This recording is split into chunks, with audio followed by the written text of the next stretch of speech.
வணக்கம். நியூஸ் 7 தமிழின் 8 மணி செய்திகளின் இந்த பகுதியை வழங்குவதற்காக நான் ராஜலட்சுமி கார்த்திக். திருப்பதி வனப்பகுதியில் செம்மரம் வெட்ட சென்றதாக கைது செய்யப்பட்ட 32 தமிழர்களுக்கு ஜாமீன் வழங்கப்பட்டுள்ளது. சென்னையில் இருந்து திருப்பதி சென்ற கருடாத்ரி எக்ஸ்பிரஸ் ரயிலில் கடந்த ஆகஸ்ட் 4ஆம் தேதி செம்மரங்கள் வெட்ட வந்ததாக 32 தமிழர்களை ஆந்திர போலீசார் கைது செய்தனர். ரேணிகுண்டா ரயில் நிலையத்தில் கைதானவர்களிடமிருந்து ரம்பம், கோடாரி உள்ளிட்ட பொருட்கள் பறிமுதல் செய்யப்பட்டதாக போலீசார் தெரிவித்தனர். ஆனால் தாங்கள் திருப்பதி கோவிலில் சுவாமி தரிசனம் செய்ய வந்ததாக தமிழர்கள் தரப்பில் எடுத்துரைக்கப்பட்டது. இதனையடுத்து 32 தமிழர்களை விடுவிக்க தேவையான நடவடிக்கைகள் எடுப்பதற்கு சிறப்பு வழக்கறிஞர் குழுவை தமிழக அரசு நியமித்தது. இந்நிலையில் திருப்பதி சிறையில் அடைக்கப்பட்டிருந்த தமிழர்களை விடுவிக்க கோரி மாவட்ட கூடுதல் நீதிமன்றத்தில் 3வது முறையாக ஜாமீன் மனுக்கள் தாக்கல் செய்யப்பட்டன. இதனை ஏற்றுக்கொண்ட நீதிபதி 32 தமிழர்களையும் ஜாமீனில் விடுவிக்க இன்று உத்தரவிட்டார். இதனையடுத்து நீதிமன்றம் நடவடிக்கைகள் முடிந்து ஓரிரு நாளில் 32 தமிழர்களும் விடுவிக்கப்படுவார்கள் என எதிர்பார்க்கப்படுகிறது.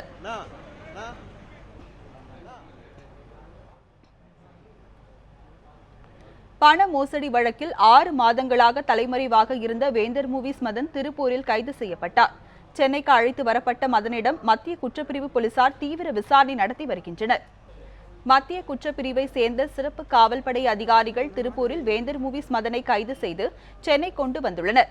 சென்னை எழும்பூரில் உள்ள மத்திய குற்றப்பிரிவு காவல் அலுவலகத்தில் வைத்து போலீசார் அவரிடம் விசாரணை மேற்கொண்டு வருகின்றனர்.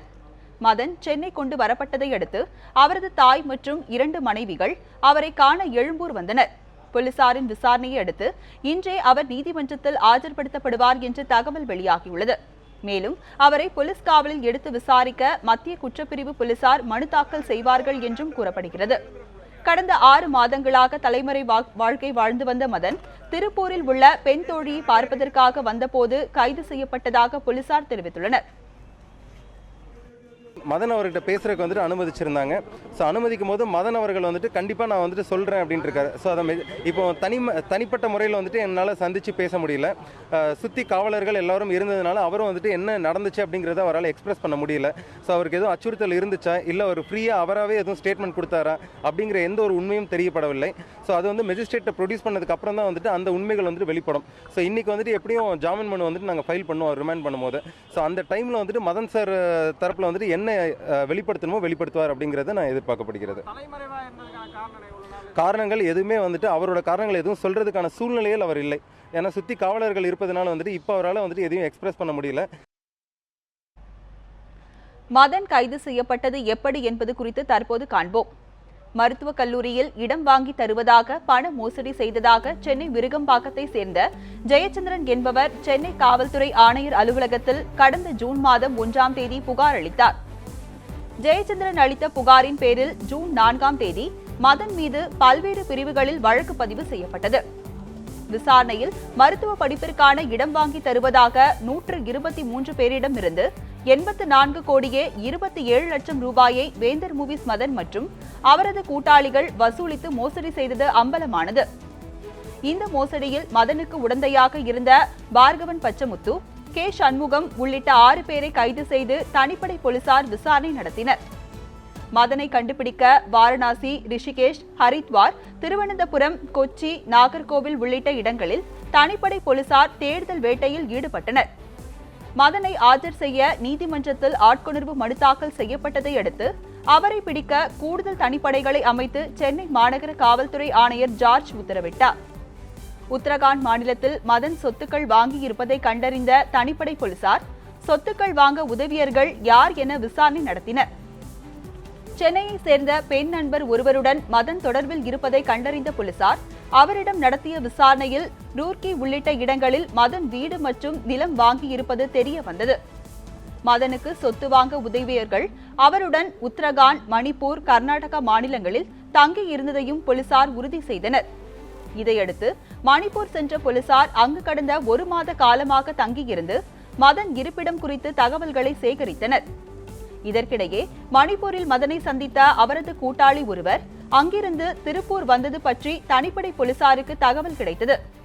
அந்த நபரை போலீசார் தொடர்ந்து கண்காணித்து வந்த நிலையில் நேற்றிரவு திருப்பூரில் ஒரு பெண்ணை சந்திக்க மதன் வருவதாக தகவல் கிடைத்தது.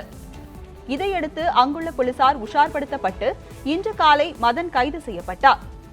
மதனை பிடித்த தனிப்படை போலீசாருக்கு சென்னை மாநகர காவல்துறை ஆணையர் பாராட்டு தெரிவித்துள்ளார்.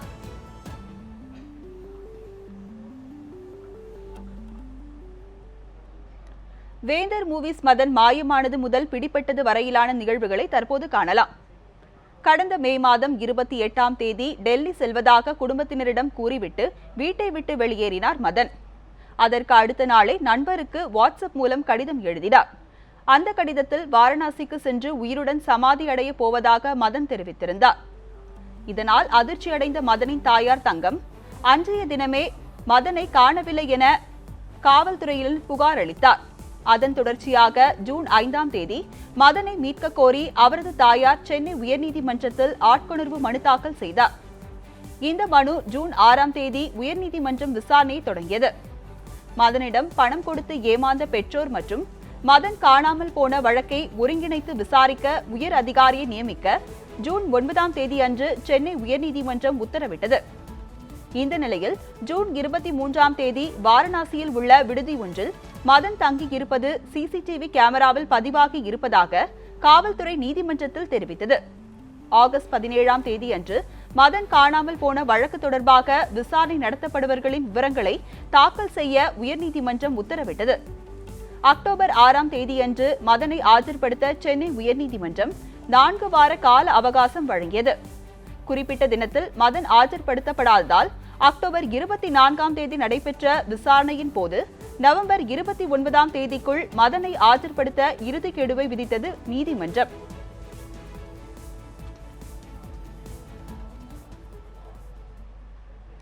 கார், வீடு, விவசாய கடன் தவணை தொகைகளை திருப்பி செலுத்த 60 நாட்கள் அவகாசம் வழங்கி ரிசர்வ் வங்கி உத்தரவிட்டுள்ளது. 500 மற்றும் 1000 ரூபாய் நோட்டுகள் செல்லாதவை என்று அறிவிப்பதால் வழக்கமான வங்கி பணிகள் கடும் பாதிப்பை சந்தித்துள்ளன.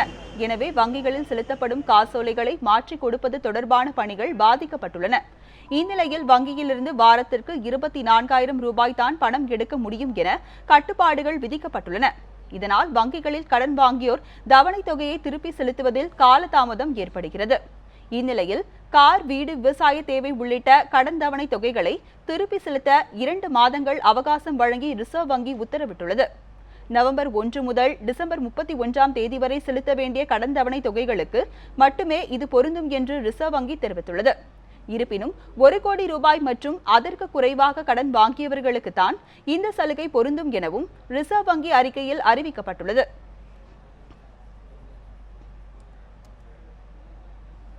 பழைய 500 ரூபாய் நோட்டுகளை பயன்படுத்தி விவசாயிகள் விதைகளை வாங்கிக் கொள்ளலாம் என மத்திய அரசு அறிவித்துள்ளது. 500 மற்றும் 1000 ரூபாய் நோட்டுகள் செல்லாது என பிரதமர் நரேந்திர மோடி அறிவித்ததால் நாடு முழுவதும் விவசாய பணிகள் கடுமையாக பாதிக்கப்பட்டுள்ளன. புதிய ரூபாய் நோட்டு கிடைக்காமல் விவசாயிகள் பல்வேறு இன்னல்களுக்கு ஆளாகியுள்ளனர். மேலும் சாகுபடி காலம் தொடங்க உள்ள நிலையில் போதிய விதைகள் மற்றும் உரங்கள் கிடைக்காமல் விவசாய தொழிலாளர்களுக்கு கூலி கொடுக்க முடியாமல் விவசாயிகள் திணறி வருகின்றனர். இதனையடுத்து மத்திய மற்றும் மாநில அரசுகளின் கட்டுப்பாட்டில் உள்ள உரங்கள் மற்றும் விதைகள் விநியோகிக்கும் நிலையங்களில் பழைய 500 ரூபாய் நோட்டுகளை பயன்படுத்தி விதைகளை வாங்கிக் கொள்ளலாம் என்று புதிய அறிவிப்பு வெளியிடப்பட்டுள்ளது. விவசாயிகள் தங்களின் அடையாள அட்டையை காண்பித்து விதைகள் மற்றும் உரங்களை வாங்கிக் கொள்ளலாம் என்று மத்திய நிதி அமைச்சகம் அறிவித்துள்ளது.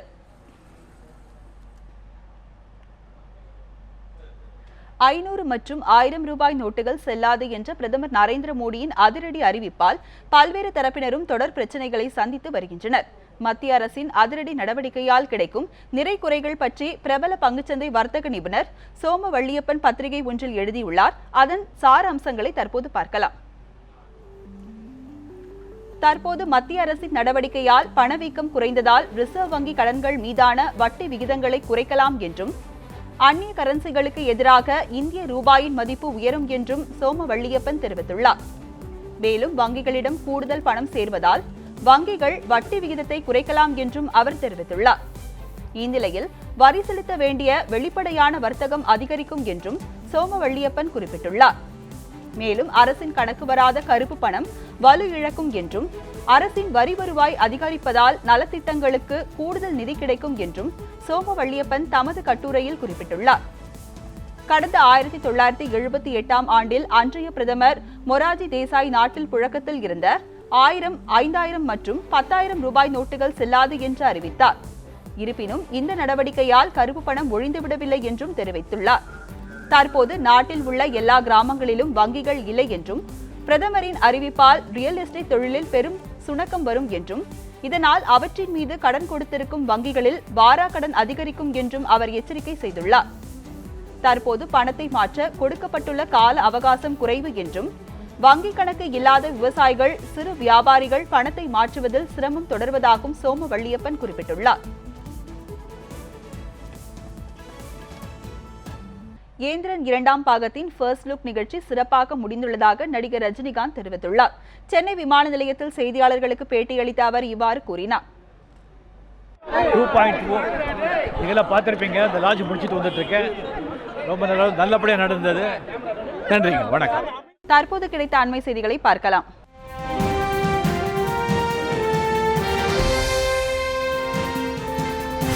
காணாமல் போன வேந்தர் மூவிஸ் மதன் இன்று காலை கைது செய்யப்பட்டு விசாரணைக்கு பிறகு நீதிபதி முன் தற்போது ஆஜர்படுத்தப்பட்டிருக்கிறார். இதை குறித்து நம்முடைய செய்தியாளர் தேவாவிடம் கூடுதல் தகவல்களை கேட்கலாம். தேவா, தற்போது மதன் நீதிமன்றத்தில் ஆஜர்படுத்தப்பட்டுள்ளது பத்தி சொல்லுங்க. அதாவது கடந்த மே மாதம் 29ஆம் தேதி வேந்தர் மூவிஸ் அதிபரும் கல்வி நிறுவனங்களின் மாணவர்களை சேர்ப்பதற்கு முகவராக செயல்படப்பட்டவருமான மதன் ஒரு கடிதத்தை எழுதி வைத்துவிட்டு மாயமானார். இதனைத் தொடர்ந்து அவரை தேடும் பணியில் காவல்துறையினர் ஈடுபட்டிருந்தனர். அதற்கிடையே அந்த சூழலில் அதாவது 123 பேர் தங்களுடைய குழந்தைகளுக்கு கல்வி நிறுவனங்களை இடம் வாங்கி தருவதாக கூறி பல லட்சம் ரூபாய் அவர் பெற்றுள்ளதாகவும், ஆனால் தங்களுக்கு இடம் வாங்கி தரவில்லை என்றும் சென்னை மாநகர காவல்துறை ஆணையர் அலுவலகத்திலே புகார் தெரிவித்தனர். சுமார் 80 கோடி ரூபாய்க்கு மேலாக மோசடி செய்ததாக பரபரப்பான புகார் எழுந்தது. இந்த நிலையில் அவரை தேடும் பணியில் தொய்வு ஏற்பட்டு அவரை கண்டறிய முடியாத சூழல் காணப்பட்டது. இதனை அடுத்து சென்னை உயர்நீதிமன்றத்திலே மதனின் பெற்றோர் ஆட்கொணர்வு மனு ஒன்றை தாக்கல் செய்திருந்தனர். அதை விசாரித்த நீதிபதிகள் மதனை விரைவாக கண்டுபிடித்து ஆஜர்படுத்துமாறு உத்தரவிட்டிருந்தனர். தொடர்ந்தும் இந்த பணியிலே தொய்வு ஏற்பட்ட நிலையில் அவரை கண்டுபிடிக்க முடியாத சூழ்நிலையே காணப்பட்டது. பல்வேறு மாநிலங்களில், அதாவது அவர் காசிக்கு செல்வதாக கூறிவிட்டு சென்ற நிலையில் அவர் ஹரித்வார், கர்நாடக மாநிலம் மற்றும் மணிப்பூர் உள்ளிட்ட பல்வேறு இடங்களில் ஒவ்வொரு சூழ்நிலையிலும், அதாவது காவல்துறையினர் அவரை நெருங்கக்கூடிய சூழலிலே அவர் அந்த இடத்தை விட்டு நகர்ந்து மற்றொரு இடத்தில் மறைந்திருந்து தன்னுடைய வாழ்க்கையை வாழ்பவராகவே கடந்த 5 மாதங்களுக்கு மேலாக அவர் காணப்பட்டார்.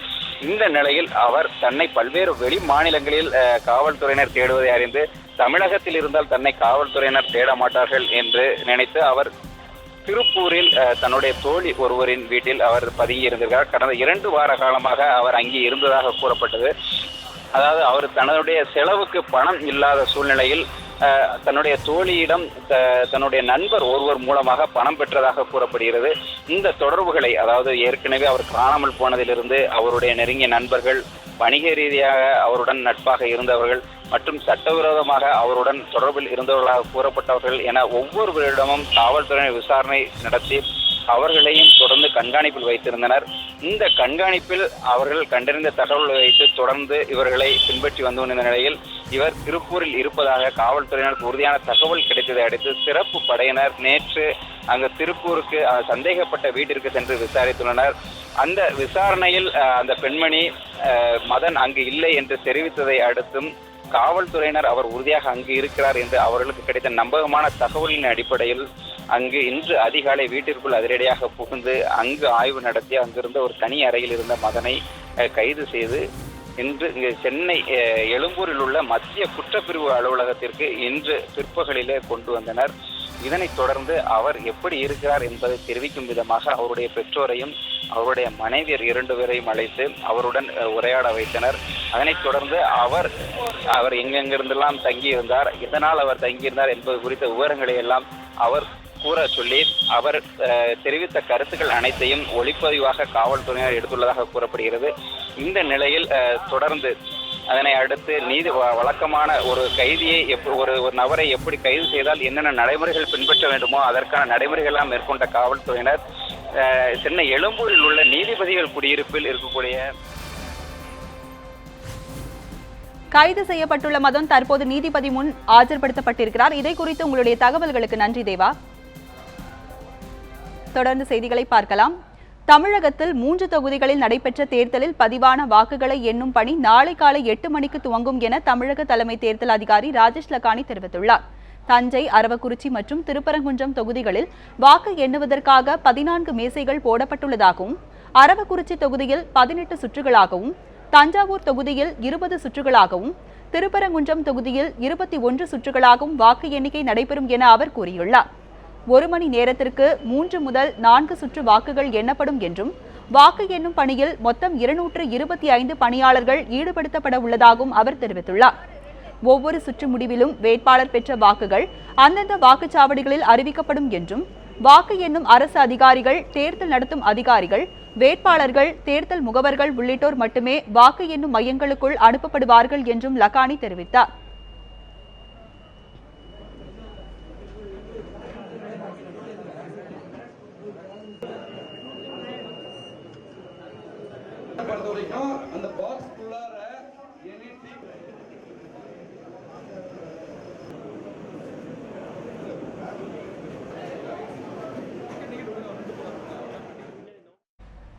இத்துடன் 8 மணி செய்திகளின் இந்த பகுதி நிறைவு பெறுகிறது. தொடர்ந்து இணைந்திருங்கள் நியூஸ் 7 தமிழுடன்.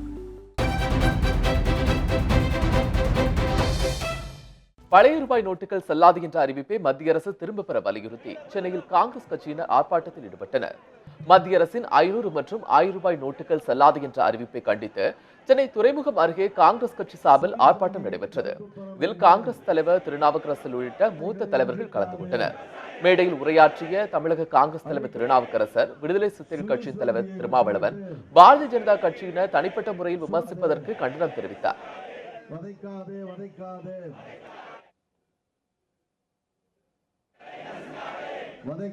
ராகுல் காந்தி எப்படி பிரதமர் என்று எப்படி சொல்லலாம், விடுதலை சிறுத்தைகளுடைய தலைவர் என்று? பாவம், அவரை போட்டு தாக்குகிறார்கள், தரக்குறைவாக விமர்சிக்கிறார்கள். அவர் ஏதோ கருப்பு பணம் வைத்துக் கொண்டு கட்சி நடத்துகிறார் என்றெல்லாம். ஒரு ஆதி திராவிட சமுதாயத்தில் இருந்து ஒரு தலைவர், அதுவும் இந்த அளவிற்கு ஒரு கட்சியை நடத்தி வருவது என்பதெல்லாம் சாதாரணமான காரியம் அல்ல. அப்படி வளர்ந்து கொண்டிருக்கிற ஒரு தலைவரை, அந்த சமுதாய மக்களை கேவலப்படுத்துகிற விதத்திலேயும், ஒரு இயக்கத்தை நடத்தி கொண்டிருக்கிற ஒரு தலைவரை மிக அவர் மனம் நோகிற விதத்திலே பேசுகிற விதத்திலேயும் பிஜேபி காரர்கள் பேசுவதை நான் வன்மையாக கண்டிக்கிறேன். முன்னதாக மேடையில் உரையாற்றிய தமிழக காங்கிரஸ் கமிட்டியின் முன்னாள் தலைவர் EVK இளங்கோவன், சட்டமன்ற தேர்தலின் போது காங்கிரஸ் கட்சியை பற்றி அவதூறாக பேசியவர்கள் கூட தலைவர் திருநாவுக்கரசர் மேடையில் அமர வைத்திருப்பதாக தெரிவித்தார். திருநாவுக்கரசருக்கு கொஞ்சம் ஈர்ப்பு அதிகம் என்று நான் நினைக்கின்றேன். ஏனென்றால் சட்டமன்ற தேர்தலிலே காங்கிரஸை சாடியவர்கள் மேடையிலே இருக்கின்றார், தலைமைக்கு எதிராக அறிக்கை விட்டவர்கள் கூட இருக்கின்றார். இது ஒரு நல்ல அறிகுறி. திருநாவுக்கரசர் தலைவராக வந்த பிறகு இன்றைக்கு எல்லோரும் காங்கிரசுக்கு வந்து கொண்டு இருக்கின்றார்கள். பழையவற்றை மறப்போம், அவர்களை வரவேற்போம். தயவு செய்து இனிமேல் அப்படி செய்யாதீர்கள் என்று சொல்கிறோம். போராட்டத்தின் முடிவில் செய்தியாளர்களிடம் பேசிய திருநாவுக்கரசர், ரூபாய் மாற்றம் தொடர்பான மத்திய அரசின் அறிவிப்பால் மருத்துவம் உள்ளிட்ட அத்தியாவசிய செலவுக்கு கூட பணமில்லாமல் ஏழை மக்கள் கஷ்டப்படுவதாக குற்றம் சாட்டினார். எனவே பழைய 500, 1000 ரூபாய் நோட்டுகள் செல்லாது என்ற அறிவிப்பை திரும்ப பெற வேண்டும் என்றும் வலியுறுத்தினார். அந்த 2100 கோடியில ஒரு மாதத்திற்கு 300 கோடி ரூபாய்க்கு தான் கரன்சி அச்சிட முடியும். அதற்கு எனவே இது நாடு முழுவதும் மக்களுக்கு பல்வேறு விதமான சிரமங்களை, கஷ்டங்களை ஏற்படுத்தி இருக்கிறது. இதற்கு சரியான மாற்று ஏற்பாடுகள் செய்யப்படவில்லை. முன்னாள் நிதியமைச்சர் அருமை சகோதரர் சிதம்பரம் அவர்கள் சுட்டிக்காட்டியதை போல, ரூபாய் நோட்டுகள் விவகாரத்தில் மக்களின் பிரச்சனையை எடுத்துரைக்கும் கட்சிகள் ஏளனம் செய்யும் போக்கை பாஜக கைவிட வேண்டும் என்று GK வாசன் வலியுறுத்தியுள்ளார். சென்னையில் செய்தியாளர்களை சந்தித்த அவர், சரியான திட்டமிடலின்றி நோட்டுகள் செல்லாது என்ற அறிவிப்பால் மக்கள் இன்னலுக்கு உள்ளாகி இருக்கிறார்கள் என்றும் வருத்தம் தெரிவித்தார். பாரதிய ஜனதா அரசு மக்களுக்கு பிரச்சனைகளை கொடுப்பதும், அதனை தீர்க்கக்கூடிய கட்சிகளை, மக்களுடைய குரல்களை எதிரொலிக்கக்கூடிய கட்சிகளை ஏளனம் பேசி பிரச்சனையை தீர்க்க நடவடிக்கை எடுக்காமல் வேடிக்கை பார்ப்பது வாடிக்கையாகிவிட்டது என்பதை நான் இங்கே குறிப்பிட்டு கூற விரும்புகிறேன். 2,50,000 ரூபாய்க்கு மேல் பணத்தை வங்கிக் கணக்கில் செலுத்தினால் வருமான வரித்துறையினர் சார்பில் நோட்டீஸ் அனுப்பப்பட்டு வருகிறது. இந்த நிலையில் தனி மனிதரின் வங்கிக் கணக்கில் திடீரென்று அதிகப்படியான அளவு பணம் வர வைக்கப்படும் போது இந்த நோட்டீஸ் வழங்கப்படும் என்றும் இத்தகைய விசாரணைகள் இயல்புதான் என்றும் பொருளாதார நிபுணர்கள் தெரிவித்துள்ளனர். தற்போது 500,000 ரூபாய் நோட்டுகள் செல்லாத சூழலில் மக்கள் தங்களின் வீட்டில் வைத்துள்ள தொகையை வங்கியில் வரவு வைக்கும் போது இத்தகைய கேள்விகள் வந்தால் என்ன செய்ய வேண்டும் என்று விளக்குகிறார் பொருளாதார வல்லுநர். கன்சீல்மெண்ட் இருக்கு, வாலண்டரின்னு இருக்கு. இப்போ நம்மளா போய் பணத்தை போட்டுட்டு நம்மளோட இன்கம் டேக்ஸ் ரிட்டர்ன் ஃபைல் பண்ணும்போது அதில் நம்ம அதை காமிச்சிட்டோம் அப்படின்னாக்கா பிரச்சனை வராது, இன்ட்ரெஸ்ட்டோட போய் நின்றுடும். சப்போஸ் நம்ம காமிக்கல, அவங்களா கண்டுபிடிச்சி சொன்னாங்க அப்படின்னாக்க தென் இட் பிகம்ஸ் கன்சீல்மெண்ட்டுக்கு பெனால்ட்டி வரும். ஆனால் நம்மளா போய் சொல்கிற பட்சத்தில் இது வாலண்டரியாக வரும்போது இதுக்கு பெனால்ட்டி வராது அப்படிங்கிறதா என்னோட அபிப்பிராயம். பெனால்ட்டி வராத பட்சத்தை என்ன வரும்னாக்கா இன்ட்ரெஸ்ட். ஏன்னா இது நம்ம கவர்மெண்ட் கட்ட வேண்டிய டேக்ஸ். நம்ம போட்ட பணத்தில் ஒரு டேக்ஸ் வந்ததுனாக்க அந்த டேக்ஸ் போன வருஷத்தை சேர்ந்ததா இருந்ததுனாக்க அதுக்கு நம்ம இன்ட்ரெஸ்ட் மட்டும் கட்ட வேண்டியிருக்கும். ஸோ இன்ட்ரெஸ்ட் மட்டும்தான் அதில். அண்ட் இதை தெளிவாக எக்ஸ்பிளைன் பண்ணிட்டு இது டேக்ஸபிள் இன்கமே இல்லை அப்படின்னு சொல்லிட்டோம்னாக்க அந்த இன்ட்ரெஸ்ட் கூட வராது. தென் தமிழகத்தின் கடலோர மாவட்டங்களில் அடுத்த 24 மணி நேரத்திற்கு மழை பெய்ய வாய்ப்புள்ளதாக சென்னை வானிலை ஆய்வு மையம் தெரிவித்துள்ளது. தென்மேற்கு வங்கக்கடல் பகுதியில் இலங்கை அருகே நேற்று நிலை கொண்டிருந்த காற்றழுத்த தாழ்வு நிலை அதே இடத்தில் நீடிக்கிறது. இதன் காரணமாக கன்னியாகுமரி, தூத்துக்குடி, திருநெல்வேலி, ராமநாதபுரம் போன்ற கடலோர மாவட்டங்களில் அநேக இடங்களில் மழை பெய்ய வாய்ப்புள்ளதாக வானிலை மையம் தெரிவித்துள்ளது. இதேபோல் வட தமிழகத்தின் ஓரிரு இடங்களிலும் மழை பெய்ய வாய்ப்பிருப்பதாகவும் சென்னையை பொறுத்தவரை வானம் மேகமூட்டத்துடன் இருக்கும் என்றும் கூறப்படுகிறது. இதே நேரத்தில் இரவில் லேசான தூறல் மழை பெய்ய வாய்ப்பு உள்ளது என்றும் வானிலை ஆய்வு மையம் தெரிவித்துள்ளது. கடந்த 24 மணி நேரத்தில் அதிகபட்சமாக வேதாரண்யத்தில் 5 சென்டிமீட்டர் மழையும், பாம்பன் மற்றும் திருத்துறைப்பூண்டி போன்ற இடங்களில் தலா 1 சென்டிமீட்டர் மழையும் பதிவாகியுள்ளதாக வானிலை மையம் குறிப்பிட்டுள்ளது. நாளை வாக்கு எண்ணிக்கை நடைபெறும் 4 தொகுதிகளிலும் இதுவரை வெற்றி பெற்றவர்கள் குறித்த விவரங்களை தற்போது பார்க்கலாம்.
உத்தரப்பிரதேசத்தில் நேற்று அதிகாலை நிகழ்ந்த ரயில் விபத்தில் உயிரிழந்தவர்களின் எண்ணிக்கை 145ஆக உயர்ந்துள்ளது.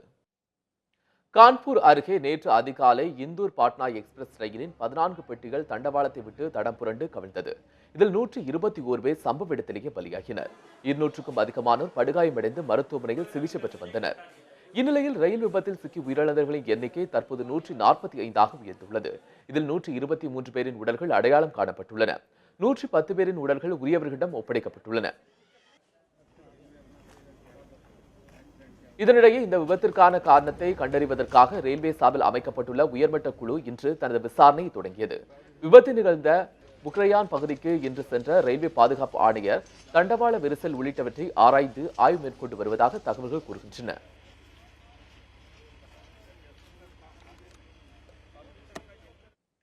உத்தரப்பிரதேச ரயில் விபத்தில் படுகாயமடைந்தவர்களுக்கு சிகிச்சை அளிக்கப்பட்டு வரும் கான்பூர் அரசு மருத்துவமனையின் டீன் நளினி குமாரிடம் சிறப்பு செய்த மதிலக நடத்திய கலந்துரையாடலை தற்போது பார்க்கலாம். இந்தூர் பாட்னா விரைவு ரயில் விபத்தில் காயமடைந்த அதிகமானோர் கான்பூர் அரசு நகர மருத்துவமனையில் அனுமதிக்கப்பட்டிருக்கிறார். தற்பொழுது இந்த மருத்துவமனையினுடைய டீன் திரு நவநீத் குமார் நம்மிடம் இருக்கிறார். அவரிடம் சில கேள்விகளை முன்வைக்கலாம். Sir, totally how many of them admitted in this hospital, sir, at various levels, sir? Yesterday, after the train accident near Kanpur, there were 60 admissions in the medical college here. And I reached the college in the morning at 5 o'clock, and from 7 o'clock onwards, patients were tripping into here. And by the evening, 58 patients came, and today morning, two more patients actually were admitted. So total tally 60 patients. Out of 60 patients, 12 patients were very, very serious. Out of those, 10 of them are out of danger now. 2 patients are still critically ill in the ICU, but we hope that they will survive. In fact, yesterday with the heroic effort of our faculty members, residents, paramedical staff, and the outsourced employees, it was a challenge, and everybody of us took as a mission, and we could manage these patients. And fortunately, since we had in-house CT, in-house ultrasound, bedside ultrasounds and X-rays and everything, every patient was given free treatment, free investigations, and we were able to manage all of them. Sir, as of now, how many of them in critical unit and how many of them in general ward, sir, as of now? I'm telling you that out of 60 patients, 2 only are in the ICU, and the remaining 4 children are also in ICU, but they are stable patients. So I can say about out of 60 patients, 2 only are in the ICU, which also will recover very shortly. And the remaining patients are kept in the general wards or in the wards near the emergency block. And I think we'll be able to manage all of them very well. And I think that nobody will be having the mortality here during this hospitalization. So what kind of treatment giving to them? Do you have enough of medical facilities? What kind of injuries most of them affected, sir? You see, our Chief Minister, actually Akhilesh Yadavji, has provided a lot of facilities in the college here. And with this guidance and motivation, we have a neuroscience center also in this medical college. Because of that, we have 3 neurosurgeons and 3 neurologists. I'm also a neurologist myself by profession. And a lot of patients had head injuries, which were managed by our neurosurgeons, and now all of them are out of danger. Sathyamangalam அருகே தனியார் நூற்பாலையில் ஏற்பட்ட தீ விபத்தில் 30 கோடி ரூபாய்க்கு மேலான பொருட்கள் எரிந்து சாம்பலாகின. ஈரோடு மாவட்டம் செண்பகப்பூர் அருகே தனியார் நூற்பாலையில் சுமார் 100க்கும் மேற்பட்ட பணியாளர்கள் பணியாற்றி வருகின்றனர். இந்நிலையில் நூற்பாலை அருகே கொட்டப்பட்ட கழிவுகளில் பற்றிய தீ சிறிது நேரத்தில் நூற்பாலைக்கு பரவியது. இதனால் பணியாளர்கள் அலறியடித்துக் கொண்டு வெளியேறினர். இதுகுறித்து தகவலறிந்து 3க்கும் மேற்பட்ட தீயணைப்பு வாகனங்கள் சம்பவ இடத்திற்கு வந்து தீ அணைக்கும் பணியில் ஈடுபட்டன.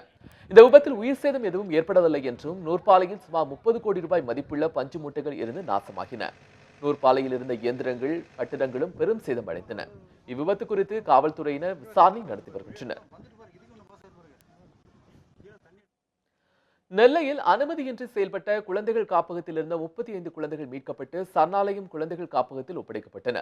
நெல்லை மாவட்டத்தில் உள்ள காப்பகங்களில் உள்ள குழந்தைகள் யாரிடம் பெறப்பட்டு விற்பனை செய்யப்பட்டது என்பது குறித்து விசாரிக்க மதுரை உயர்நீதிமன்ற கிளை உத்தரவு பிறப்பித்திருந்தது. அதன்படி நெல்லை மாவட்டம் முழுவதும் உள்ள குழந்தை காப்பகங்களில் மாவட்ட குழந்தை பாதுகாப்பு அலுவலர்கள் ஆய்வு செய்தனர். இந்நிலையில் பாளையங்கோட்டை அருகே முறையான அனுமதியின்றி இயங்கிய தனியார் காப்பகத்திலிருந்து 23 ஆண் குழந்தைகள், 12 பெண் குழந்தைகள் என்று 35 குழந்தைகள் மீட்கப்பட்டு சரணாலய குழந்தைகள் காப்பகத்தில் ஒப்படைக்கப்பட்டன. இதேபோல் மற்றொரு காப்பகம் செயல்பட்டு வருவதாகவும் விரைவில் அதன் மீது நடவடிக்கை எடுக்கப்படும் என்றும் அதிகாரிகள் தெரிவித்தனர்.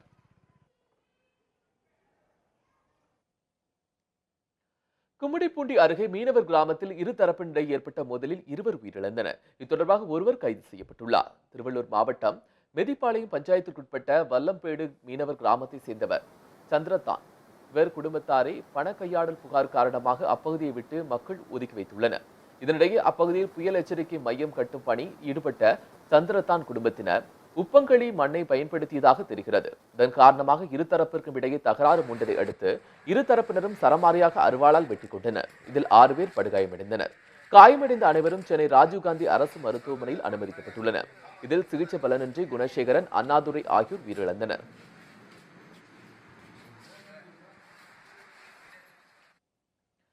தமிழக முதலமைச்சர் ஜெயலலிதா பூரண உடல்நலம் பெற வேண்டி தமிழகத்தின் பல்வேறு கோவில்களில் சிறப்பு வழிபாடுகள் நடத்தப்பட்டன.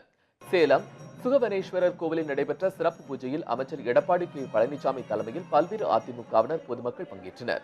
இதில் விசேஷ ஆயுசு பூஜை, ஹோமம் மற்றும் மூலவருக்கு சிறப்பு பூஜை நடத்தப்பட்டது. சேலம் மாவட்டம் ஆத்தூர் கோட்டையில் உள்ள தாயா நிர்மலேஸ்வரர் கோவிலில் சிறப்பு யாக பூஜைகளும் சிவபெருமானுக்கு அபிஷேக ஆராதனைகளும் நடைபெற்றது. இந்நிகழ்ச்சியில் ஆத்தூர், கெங்கவல்லி சட்டமன்ற உறுப்பினர் உள்ளிட்ட ஏராளமானோர் கலந்து கொண்டனர். திருவண்ணாமலை அண்ணாமலையார் கோவிலில் உள்ள கல்யாண சுந்தரேஸ்வரர் சன்னதியில் முதலமைச்சர் நீண்ட ஆயுளுடன் வாழ சிறப்பு ஆயுர்வேதி யாகம் நடைபெற்றது. இதில் கலசப்பாக்கம் சட்டமன்ற உறுப்பினர் பன்னீர்செல்வம் உள்ளிட்ட ஏராளமான அதிமுகவினர் பங்கேற்றனர். தூத்துக்குடி சங்கர ராமேஸ்வரர் கோவிலில் அதிமுகவினர் சிறப்பு பூஜை செய்தனர். இதில் தூத்துக்குடி மாவட்ட அதிமுக செயலாளர் சீதா செல்லப்பாண்டியன், ஒட்டப்பிராரம் லாத்திக்குளம் சட்டமன்ற உறுப்பினர்கள் மற்றும் ஏராளமானோர் கலந்து கொண்டனர்.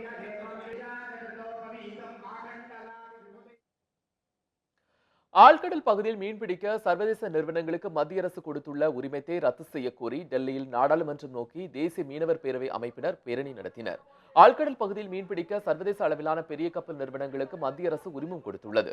இதனால் இந்திய கடற்படை பகுதியிலிருந்து வருடத்திற்கு 1 லட்சம் கோடி ரூபாய் மதிப்புள்ள மீன் வளங்கள் கொள்ளையடிக்கப்பட்டு சர்வதேச சந்தையில் விற்கப்படுவதாக மீனவர்கள் வேதனை தெரிவித்தனர். ஆனால் இந்தியாவில் உள்ள பாரம்பரிய மீனவர்களுக்கு இதுபோன்ற சலுகைகள் மற்றும் உரிமங்கள் மறுக்கப்படுவதை கண்டித்து டெல்லியில் தேசிய மீனவர் பேரவை அமைப்பினர் குடும்பத்தினருடன் பேரணி மேற்கொண்டனர். இதில் சர்வதேச நிறுவனங்களுக்கு அளிக்கப்பட்டுள்ள அனுமதியை உடனடியாக ரத்து செய்ய வேண்டும் உள்ளிட்ட பல்வேறு கோரிக்கைகளை வலியுறுத்தி கோஷங்கள் எழுப்பப்பட்டது. இந்த பேரணியை முன்னாள் மத்திய அமைச்சர் ஏ.கே. அந்தோணி தொடங்கி வைத்தார். இந்த பேரணியின் இறுதியில் தேசிய மீனவர் பேரவை அமைப்பினர் மத்திய விவசாயத்துறை அமைச்சர் ராதாமோகன் சிங்கை சந்தித்து கோரிக்கை மனு அளித்தனர். இத்துடன் 8 மணி செய்திகள் நிறைவு பெற்றது. மேலும் பல செய்திகளுக்கு தொடர்ந்து இணைந்தீர்கள் நியூஸ் 7 தமிழோடு.